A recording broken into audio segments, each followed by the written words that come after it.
Bagaimana peran media massa dalam meningkatkan partisipasi politik mahasiswa?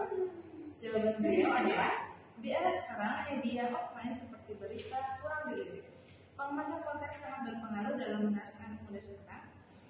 Maka dari itu, media massa sekarang berlomba-lomba menggunakan hal tersebut sebagai salah satu sarana pendidikan politik. Contohnya konten-konten politik yang ada di media sosial, terutama TikTok dan Instagram. Karena informasi pada koran umumnya tidak pernah dibaca oleh masyarakat sekarang, terutama mahasiswa. Para media massa itu pada dasarnya berperan penting karena setiap orang bisa membuka aksesnya. Kalau media sosial yang masih konvensional tidak akan membuat masyarakat berpartisipasi.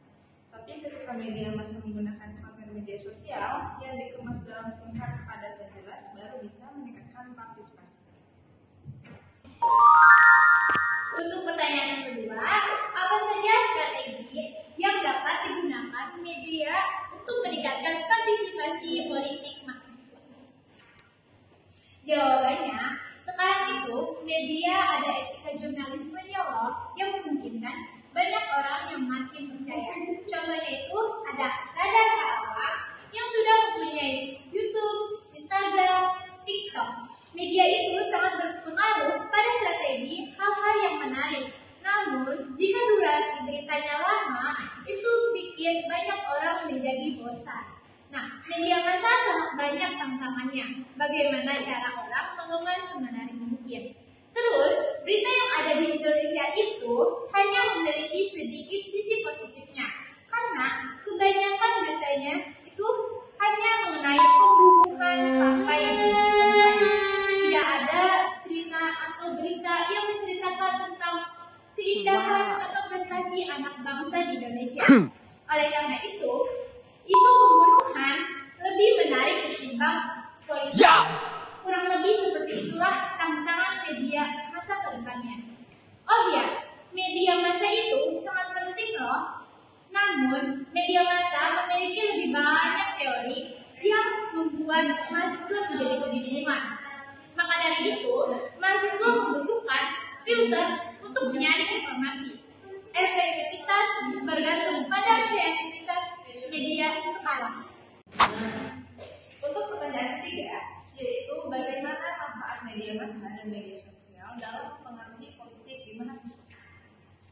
Sampai sekarang belum ditemukan media massa kumpul dengan mahasiswa. Jadi saat ini media massa hanya memberikan informasi, hanya sebatas mengedukasi tapi tidak memotivasi. Manfaat media massa untuk saat ini adalah sebagai tempat berpendapat dan juga tempat dalam menyampaikan informasi. Secara psikologis, orang-orang juga lebih suka informasi yang dikemas secara singkat, padat, dan jelas. Tanpa media, kita tidak bisa menjadi negara demokrasi karena salah satu indikator demokrasi adalah kebebasan berpendapat. Hai guys, di sini kami akan menyimpulkan hasil dari kuesioner yang telah kami buat dan yang telah kami berikan ke beberapa mahasiswa yang ada di Universitas Bandar Perjuangan Karawang. Di sini kita membuat 7 hasil pertanyaan dan hasil jawabannya. Media sangat penting bagi kehidupan zaman sekarang ini. Untuk pertanyaan tersebut, yang menjawab iya ada sebanyak 15 orang, yang tidaknya kosong. Kenapa Anda mengalami kekecewaan atau merasa dirugikan oleh informasi yang Anda dapat dari media massa? Untuk pertanyaan tersebut, yang menjawab iya ada 8 orang, dan yang tidaknya ada 3 orang. Media massa dapat digunakan sebagai sarana komunikasi efektif dalam mengkomunikasikan berita dan informasi kepada masyarakat.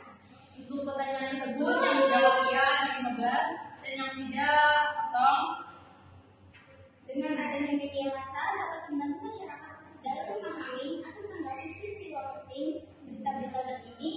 Untuk pertanyaan tersebut, yang menjawab iya ada 15, dan yang tidak kosong. Apakah kalian setuju dengan adanya konten-konten yang menarik atau bagus di media massa sekarang ini bisa menarik perhatian kita zaman sekarang? Untuk pertanyaan tersebut, yang menjawab iya ada 13, dan yang tidak ada 2 orang. Semakin banyak kampanye-kampanye yang dilakukan dan semakin banyak media yang bisa membawa mahasiswa ini terjun ke hal lain. Yang menjawab untuk pertanyaan tersebut, iya ada sebanyak 12 orang dan yang tidaknya ada 3 orang. Media massa pada saat ini dapat menayangkan konten kekerasan atau pornografi yang dapat berdampak negatif atau pola pikir pada anak-anak dan remaja yang akan seperti Untuk pertanyaan tersebut yang menjawab iya ada sebanyak 15 orang dan yang tidaknya kosong. kita belum tutupan loh. Oh iya. Sekian penyampaian hasil dari wawancara kami. Kami mohon maaf apabila ada